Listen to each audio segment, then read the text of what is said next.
Hi, welcome to some ideas to use 20 fat quarters with GourmetQuilter. I'm Susan Clare, GourmetQuilter, and we're doing a series of 20 ideas with 20 videos.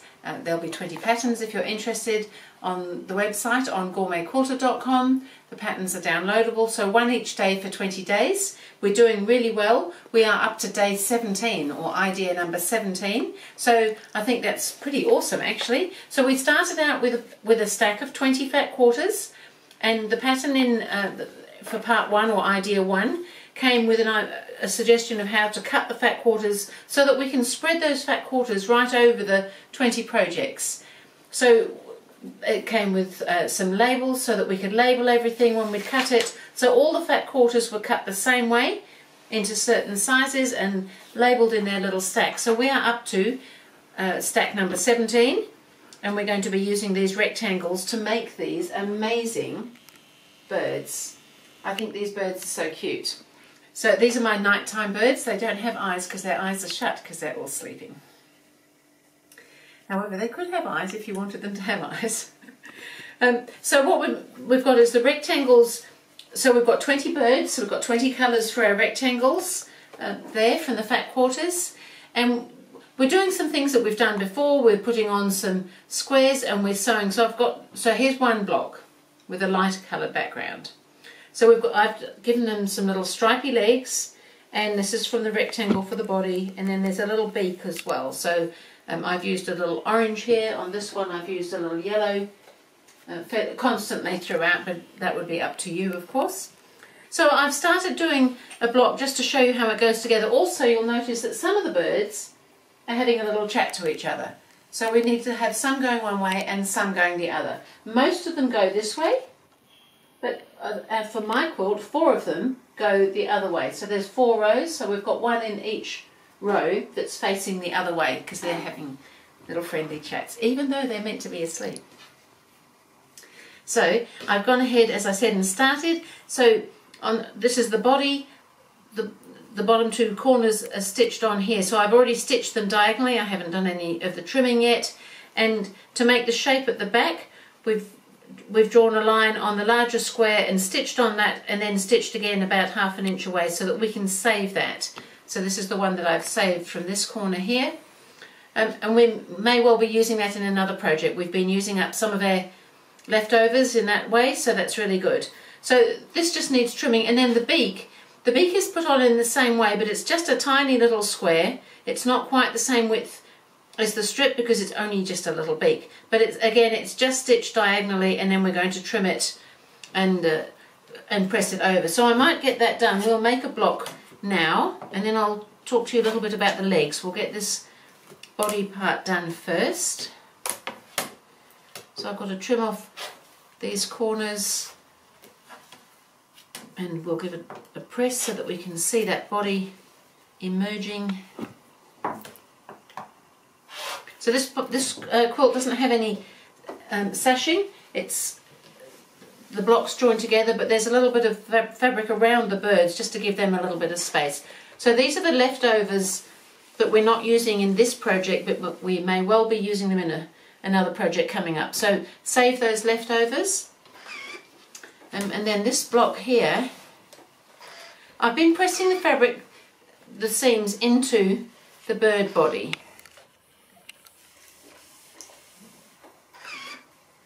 And that seems to be working well, so that's always a good thing.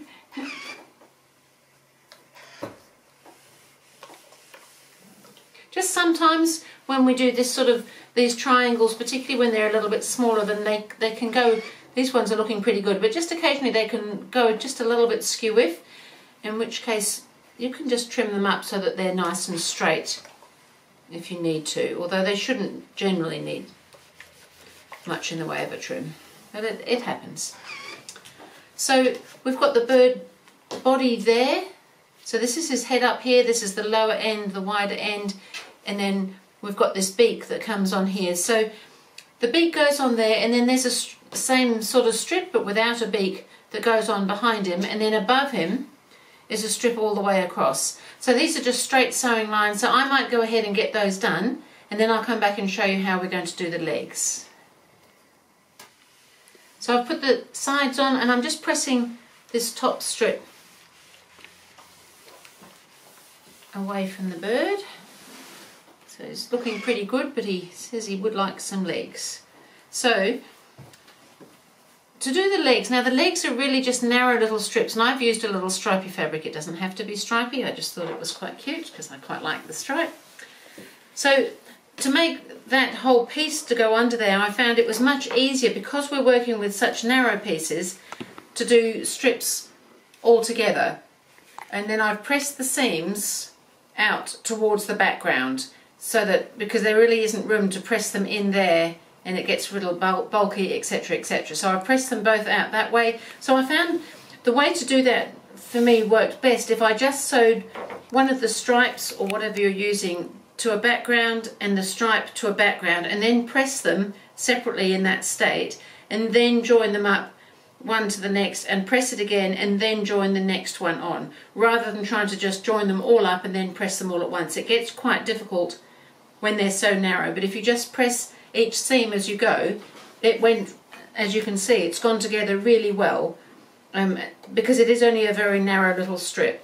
The other thing is too, when you're sewing long strips, just keep an eye on how things are going, that it doesn't start curving round. If your machine isn't feeding quite as evenly as you would like it to on something like that, because it's very easy when you're working with a whole long full width of fabric strip for things to start sort of moving around. So I would suggest cutting them in half and working with shorter lengths. It seems to work better rather than the whole long length, although this one has gone together really well.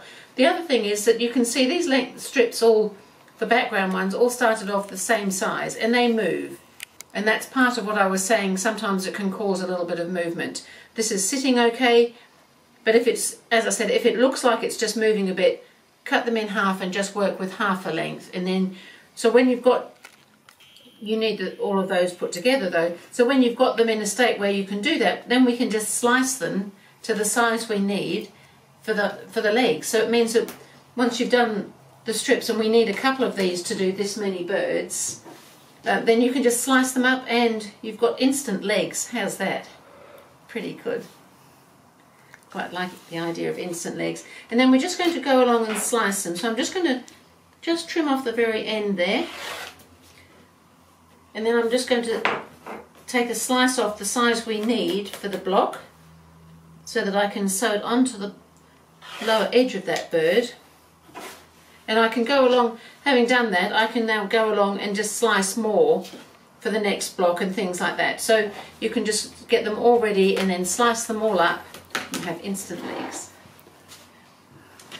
And so again, we've got these two birds facing in opposite directions, and it's just the same bird, it's just that you've got to put the corners on, particularly the main one, and the beak on the other side. Plus you've also got to get the legs around the right way. This is not as wide as this one is, and the wider one goes towards the back of the bird. So if I put this one here, he's kind of falling off his legs a little bit. So we need it round that way to sew on. So I'll go ahead and I'll stitch this on so that you can see the whole block all finished. It's a fun little block to do. There's no sashing, so it's just making the blocks and then joining the blocks into rows. And because the blocks are rectangular, there's one more across than there is up and down. So it all works really well for 20 blocks for a nice little quilt like that one behind me.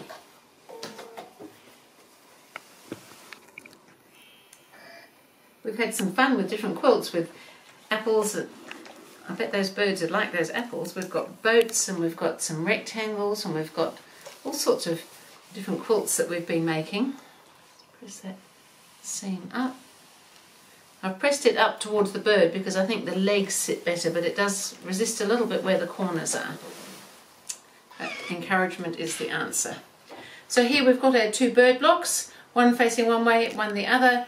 So as I said, there's a pattern for that. That's idea number 17 for our fat quarters. So we're getting through them. We haven't got very many more to go.